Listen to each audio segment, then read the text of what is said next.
Holy cow, you guys, it has been raining and raining and raining for the past week here. It's unbelievable. And we have had so much rain that the ground just is too saturated and it can't deal with it. It can't cope with all of the water. And unfortunately, well actually, fortunately, I brought my 2 new horses home last Saturday and then Sunday it started raining. Well, their pens have gone from being pens into becoming mud pits. And I am just so frustrated with the mud that I said, you know what, it's time to do something about it. And I thought this might be helpful for you, so that is what today's video is all about.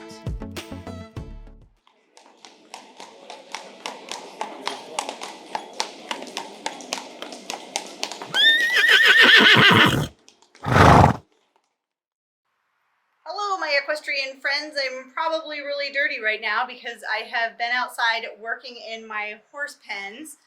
As I said before, I got my 2 new horses. Yes, they came home last Saturday, and oh my goodness, they are the sweetest boys ever. And I was able to find my 2 horses at an incredible rescue called Drifters Hearts of Hope, and it's in Franktown, Colorado. If you're looking to adopt a horse and you live in Colorado or the Franktown area, shoot them an email and set up an appointment so you can go and see the awesome horses. They have a great website too. But that is not what today's video is all about. Today's video is about mud.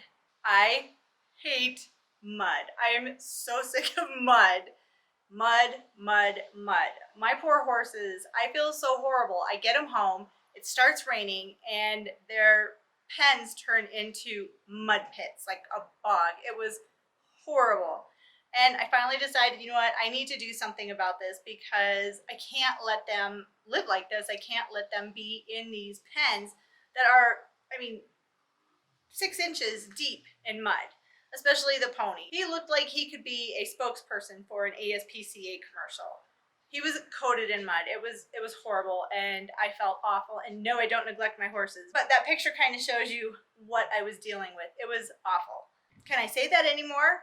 It was awful. So on Friday, I decided I'm done with this. So I started doing a little bit of research into how can I get my pens so that they're not just so muddy. And thankfully, there are a lot of landscaping places in the area that I live in. So one I reached out to, they're called Ewing, E-W-I-N-G, and they said they could deliver a load of materials to me Saturday morning. It was like, what, really? Okay, please bring out the materials. And they did, and it was awesome. Now, I have to say that when I got these materials, my intention was just to take this rock, it's called squeegee, and just dump it all over the mud and just let it go.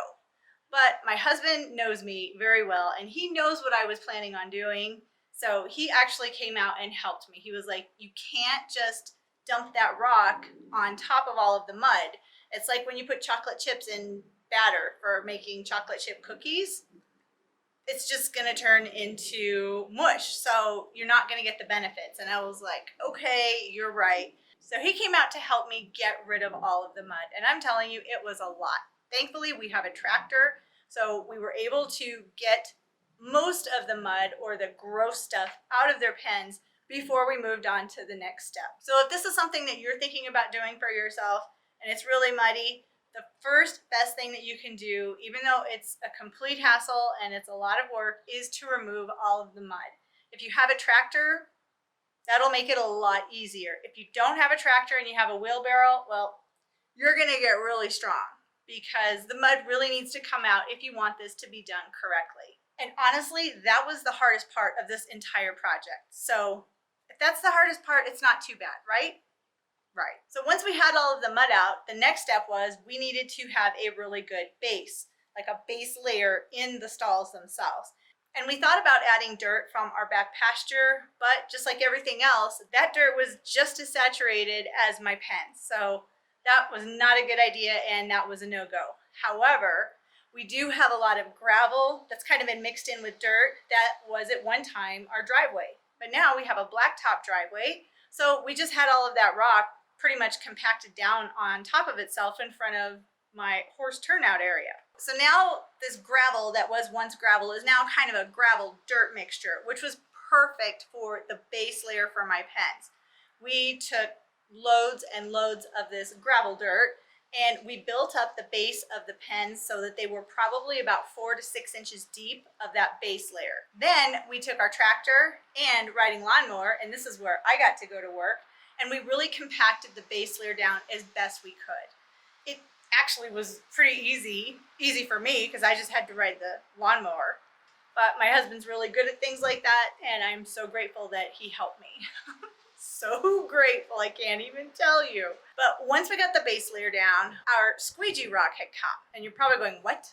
What is squeegee? Squeegee is something you put on the windows, right? Yeah, no. There's actually something called squeegee rock. And squeegee rock is also known as angular crushed gravel. It consists of small rocks with little sharp edges, and it really resembles pea gravel, but a little bit tinier. So I ordered 2 tons of that, and like I said, the people at Ewing were awesome. They brought it out.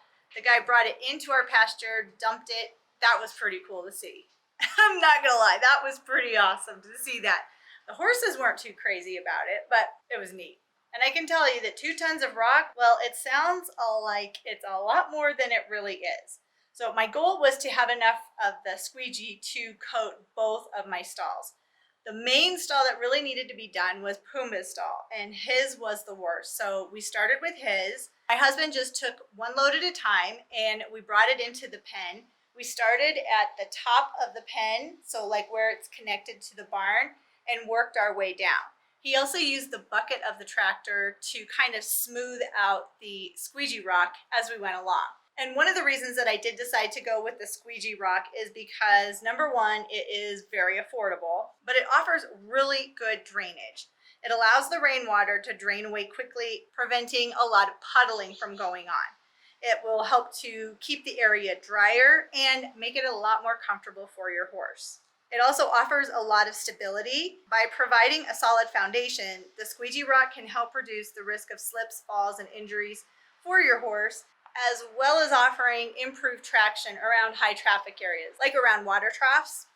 And when you compare squeegee to other ground improvements that you can do, this rock is actually very affordable. Like I said, it took 2 tons to basically do a pen and a half, and it was less than $60 a ton. Now I did have to pay a delivery fee, but that's gonna be anywhere that you get rock. So once we had all of the squeegee laid down in Pumbaa's stall, then I got to drive the lawn tractor over and back and forth, trying to compact it as much as I could. We found that by using both the tractor and the lawn tractor, we were able to compact it a lot more than we would be able to if, say, we were doing it ourselves. I tried that. It didn't work very well. I still need to get a little bit more of the squeegee rock for Timon's stall, but you know what? For now, this will work. And it's a lot better, probably 1,000,000% better than what it was when we started. And you know, this is something that I should have done a long time ago, but when it rained or when the snow would melt, it might be muddy for a day or two, and it really wasn't that big of a deal. But for the past week, it's been raining like inches per day. So a lot of rain and no place for all of that water to go. And once it started raining, I was really nervous. I was like, I don't know what these pens are gonna look like. I am so freaked out that I'm gonna go back out to mud and Pumbaa's gonna be standing in 4 inches of mud again. Thankfully, that didn't happen. Even though the ground was still a little bit wet and there's still some wet spots from the mud where we couldn't get all of it out, it was night and day difference. There was no pooling of the water. The pens were fine, and my horses actually were walking on the surface of their pens on the ground and not sinking in it, which was awesome. And the best part, no more mud in the pens. I can't even say how excited I am that there is no mud in these pens.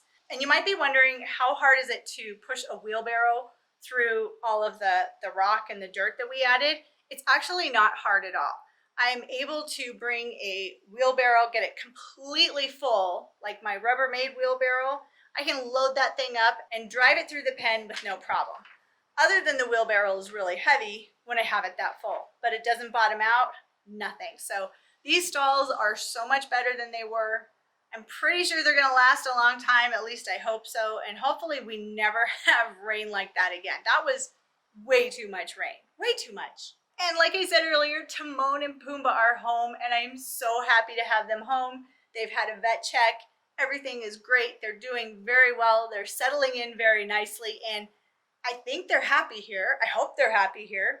And I will be sharing them a lot more with you guys in the future, but I just thought maybe this muddy pen thing might help someone else, because I'll tell you what, I did not know what to do, and thanks to my husband, we figured it out together. And the pens are standing up beautifully. They look great, and I really wish I would have done this a long time ago. Thank you so much for taking time out of your day to watch this video, and I would love it if you would subscribe to my channel. Click that little subscribe button, subscribe. And if you want to know when I have a new video coming out, just click that bell notification, and when I have a new video, you'll get an alert. But I have to go clean some stalls now, and since we're on the topic of like horse keeping and taking care of a barn, I have a really fun bedding that I want to share with you guys, and I'm going to do that in the next video.